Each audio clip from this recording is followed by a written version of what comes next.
नमस्कार, मैं राकेश परमार और आप देख रहे हैं महत्वपूर्ण मुद्दा।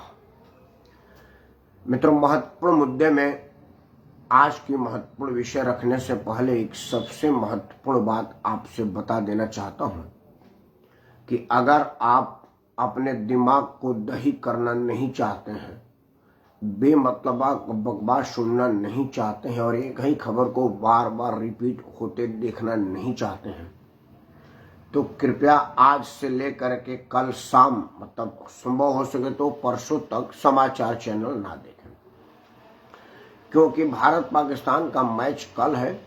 चैनलों पर आज से ही छक्के चौके लग रहे हैं।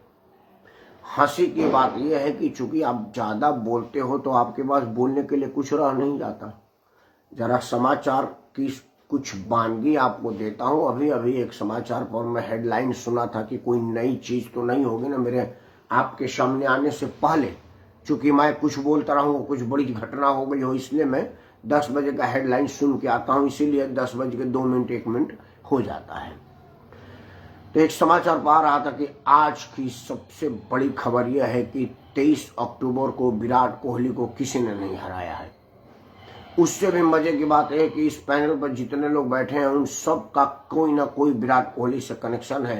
जैसे इनका कनेक्शन है कि जब विराट कोहली खेलते थे तो ये कमेंट्री करते थे, मेरा कनेक्शन ये है कि जब विराट कोहली जिस मैच में खेलते थे मैं कैमरामैन का काम करता था, वगैरह वगैरह, फलाना फला, हर आदमी से रिलेशन जोड़ रहा था। तो हमने बोला यार, चैनल पर बोलने का काम तो मैं भी करता हूँ, अपने यूट्यूब पर भी बोलता हूँ, कुछ छोटे मोटे चैनलों पर भी बुलाया जाता हूं, कई चैनल वाले वरिष्ठ पत्रकार लिखते हैं, तो मुझे भी पत्रकार का तगमा हासिल करना चाहिए। तो मैंने कहा कि भाई, पत्रकारिता का बेपराह वो जो तगमा वो कैसे मिलेगा, क्योंकि मेरा तो विराट से कोई संबंध नहीं है। फिर मुझे याद आया कि यार मेरा संबंध क्यों नहीं है। ताज होटल में मैंने 2 रातें और कई दिन गुजारे हैं और कई बार गया हूं, मतलब विजिट तो मैंने 50 बार ताज होटल दिल्ली में किया है। हमारा बिजनेस मीटिंग होती थी, हमारा जो फॉरेन डेलीगेशंस का मीटिंग है वो बहुत सारा ताज में हुआ है। मैं कई अपने मित्र दोस्तों से मिलने भी ताज होटल में गया, मतलब ताज होटल मेरे लिए बड़ा खबर नहीं है। 2 रातें भी हमने गुजारा है। फिर पता चला कि जिस स्वीट में मैं अपने दोस्त को मिलने गया था उसी स्वीट में विराट कोहली ठहरे थे, और इत्तेफाक की बात है कि उसी टॉयलेट में मैंने भी पेशाब किया जिसमें विराट कोहली ने किया था। संबंध बन गए ना, समाचारों के हिसाब से, मेरे हिसाब से नहीं, मेरे हिसाब से बहुत बड़ा मैटर नहीं है। लेकिन इसी तरह का समाचार चैनलों पे आ रहा है कि विराट कोहली से किसका क्या संबंध है। तो हमने भी अपना संबंध आपको जोड़ दिया कि दिल्ली के ताज पैलेस होटल में उसी स्वीट के बाथरूम में हमने पेशाब किया है जिसमें विराट कोहली ने किया था। अब समाचार का स्तर यही रह गया, लेकिन मेरा नहीं है, इसलिए मैं जरा सीरियस समाचार की तरफ आपका ध्यान आकर्षित करना चाहता हूं और आपसे आज का बात प्रारंभ करना चाहता हूं। मित्रों, हमने ब्रिटेन से बहुत कुछ लिया है।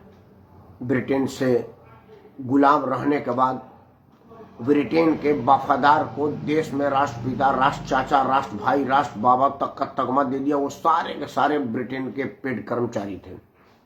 वो सब के सब लोग ब्रिटेन के भेजे हुए अपने दूत थे, जिन्होंने भारत में आजादी के लड़ाई को कैप्चर किया, या आप कहें कि ऑक्युपाई किया, और आजादी के दीवानों के मूवमेंट को अपने हिसाब से मोड़ दिया। तो ब्रिटेन का हम पर प्रभाव बहुत रहा है। हमने अपने यहाँ जो संसदीय प्रणाली लागू किया वो ब्रिटेन की है। प्रधानमंत्री चेयरमैन वाला जो सिस्टम लागू किया वो सब ब्रिटेन का है। और ब्रिटेन का जो बस असर स्वाभाविक है, हम सैकड़ों साल ब्रिटेन के गुलाम रहे हैं। हम जो अंग्रेजी लिखते पढ़ते बोलते हैं वो लंदन ब्रिटेन की इंग्लिश बोलते हैं, हम यूएस अंग्रेजी नहीं बोलते हैं। हमारा अंग्रेजी बोलने का तरीका ब्रिटिश इंग्लिश है, मतलब सब कुछ ब्रिटिश है। पार्लियामेंट्री डेमोक्रेसी सिस्टम ब्रिटिश है। तो हम ब्रिटेन से और क्या क्या लें और क्यों नहीं लिया, इस पर चर्चा है। आप सबको पता होगा कि ब्रिटेन की अभी हाल ही के दिन में नवनियुक्त प्रधानमंत्री ने त्यागपत्र दे दिया। वो जितना दिन ऑफिस ऑफ प्राइम मिनिस्टर में गुजारी होंगे उतने में वो अपने सारे कर्मचारियों से मुतालबा नहीं कर पाए होंगे, मुलाकात नहीं हो पाया होगा। सब लोगों से जान पहचान राब्ता भी नहीं हुआ होगा जितना कम समय में उन्होंने प्राइम मिनिस्टर ऑफिस को दिया है बतौर प्रधानमंत्री ब्रिटेन के राजनीति में। जब उन्होंने इस्तीफा दिया तो जो उनका इस्तीफा भाषण संसद में था वो उन्होंने कहा था, चूंकि अंग्रेजी के वर्जन है, उनके ऑपोजिशन वाले जो उनके विरुद्ध नो कॉन्फिडेंस पर बहस का शुरुआत किए थे, जैसे हमारे यहाँ विपक्ष का नेता बोलता, उन्होंने बोला कि इकोनॉमी गोन, बिजनेस गोन, एम्प्लॉयमेंट गोन वगैरह वगैरह बहुत कुछ, वो याद नहीं आ रहा है।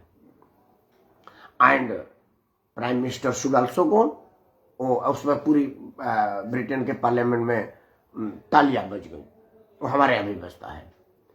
प्राइम मिनिस्टर आई और बोले कि I am not a defaulter, I am a fighter and I am going to fight all issues. और अपनी थोड़ी देर के तकरीर के बाद उन्होंने कहा कि I am going to resign myself because I am not fulfill the all dreams who was committed by me and my party, so I am going to resign myself as a prime minister of Great Britain. और ये line बोल करके उन्होंने इस्तीफा दे दिया। मित्रों, अब यहीं से मेरा बात का शुरुआत है और आपसे सादर अनुरोध है।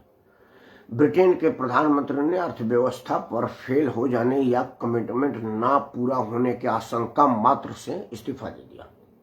हालांकि जितना दिन उन्होंने प्रधानमंत्री ग्रुप में काम किया उतना दिन में तो ऑफिस के फाइल को देखने का भी समय नहीं मिला, लेकिन उनको लगा कि शायद ये फुलफिल नहीं हो सकता।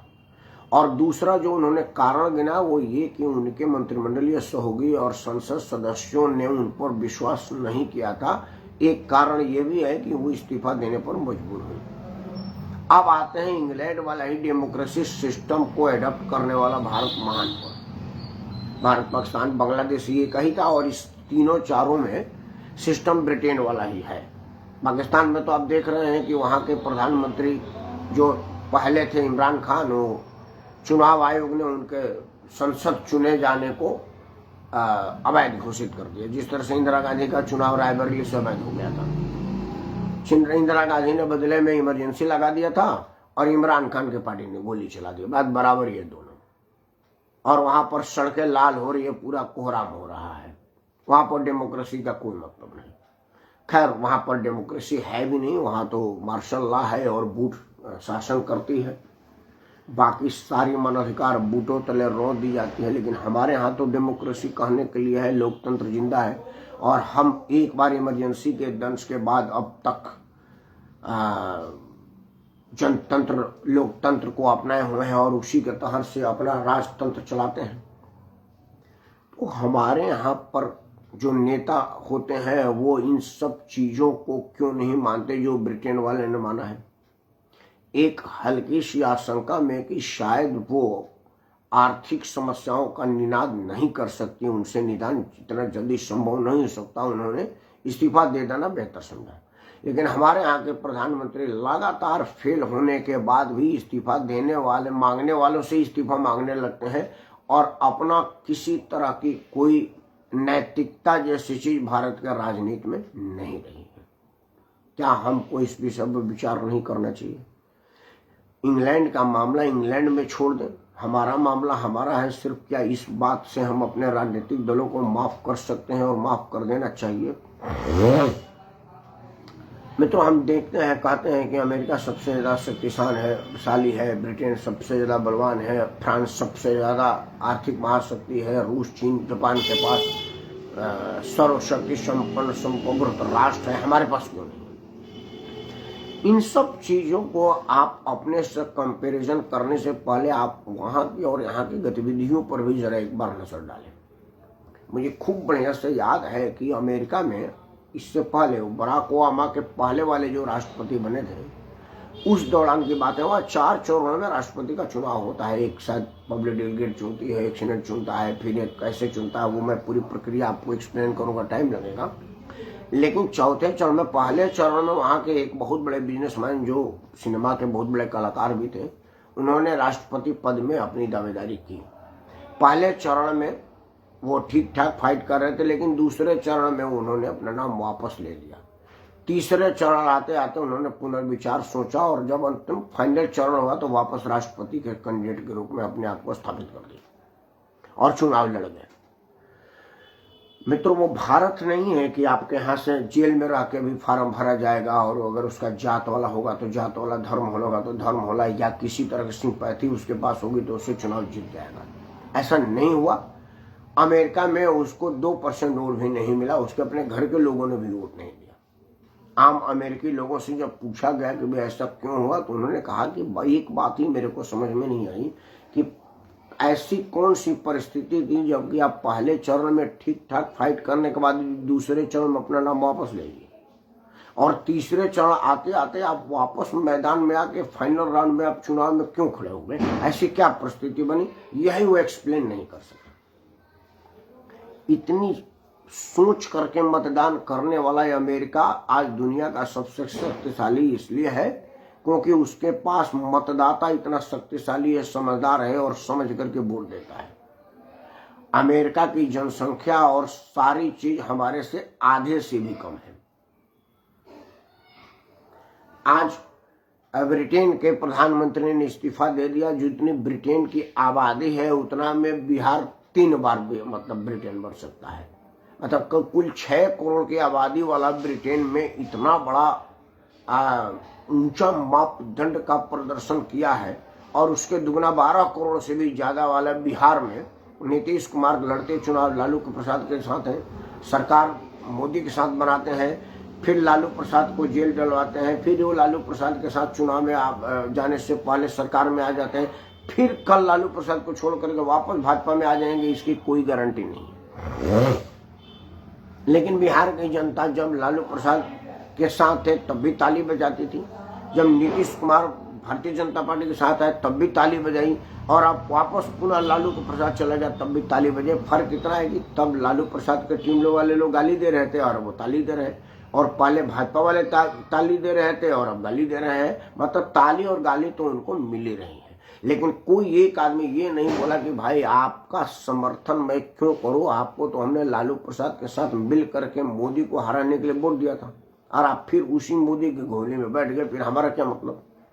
वही बात महाराष्ट्र में कोई शिवसेना के उद्धव ठाकरे से नहीं पूछा कि जो हमने आपको मतदान दिया वो उसमें तो मोदी का चेहरा था, क्योंकि मोदी और आप मिलकर सरकार बनाएंगे इसीलिए तो भाजपा और शिवसेना को जोड़ करके वोट दिया गया था, और कांग्रेस और एनसीपी के विरुद्ध में मतदान था। लेकिन सरकार आप अपने सुविधा के लिए उनके साथ बना लिया, क्योंकि हम लोगों को इतना सोचने का मौका ही राजनीतिक दलों ने नहीं दिया। हमारे दिमाग पर, हमारे मन मस्तिष्क पर नशा छाए रखा और नशे की गिरफ्त में हमको बनाए रखा। मित्रों, आज आप चाहते हैं कि आपका देश अमेरिका जैसी तरक्की करे, जबकि अमेरिका से 1000 गुना ज्यादा संसाधन हमारे पास है, खनिज पदार्थ है, खेती योग्य भूमि है, 4 ऋतुओं का समावेश, प्रकृति का बड़ा वरदान हमारे पास है। वैज्ञानिक और इंजीनियरों की जो फौज आज हमारे पास है वो दुनिया में किसी के पास नहीं है, और धरती का सबसे ज्यादा नौजवानों ऊर्जवानों का देश है।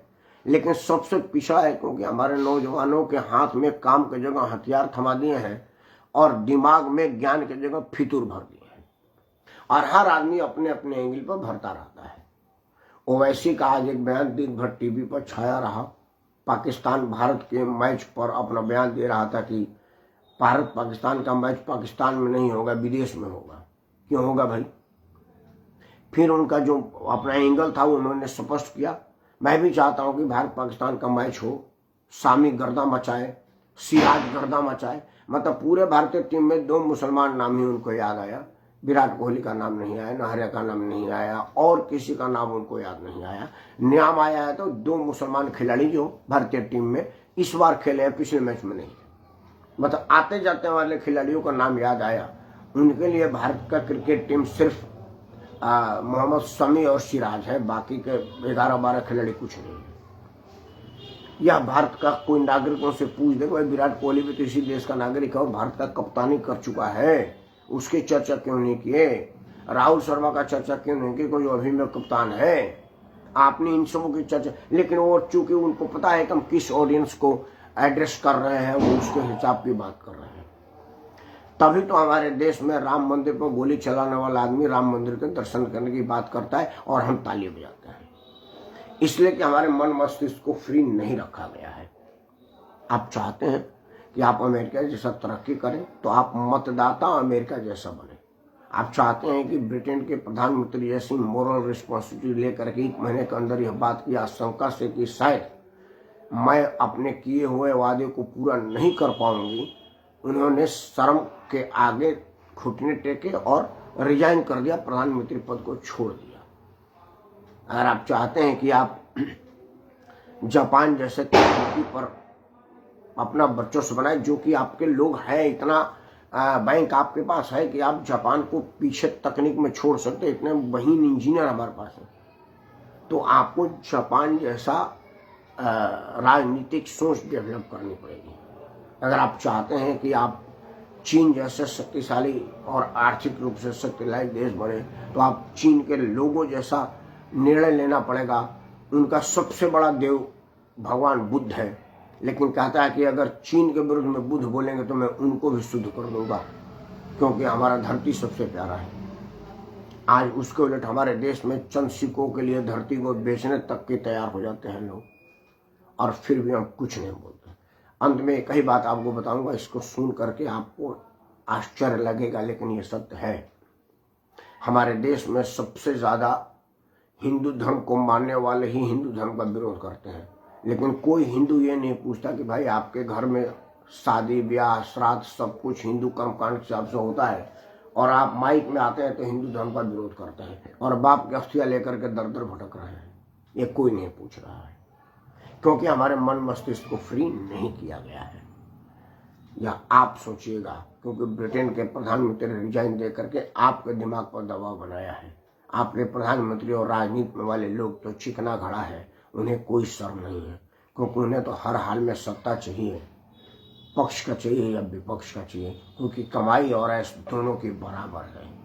जो सत्ता में है वो भी उतना ही कमा रहा है, और जो मुख्य विपक्ष में है वो भी उतना ही कमा रहा है। दोनों का बंदरबाट है, और बट आपका पैसा रहा है। विचार जरूर करिएगा, और अगर आपको लगता है कि मैं सही कह रहा हूँ, तो सबसे पहले आपसे हाथ जोड़ के प्रार्थना है कि इस वीडियो को लाइक करें, इस चैनल को सब्सक्राइब करें और सभी समूहों में साझा करें, क्योंकि जब यह वीडियो शेयर होगा, जितना ज़्यादा शेयर होगा उतना ज़्यादा अपने समाधान के तरफ अग्रसर होगा, और साझा करने से समस्या का समाधान तुरंत निदान होता है। इसलिए आप लाइक करें, सब्सक्राइब करें और शेयर जरूर करें। जय हिंद, वंदे मातरम, भारत लोकतंत्र की जय हो।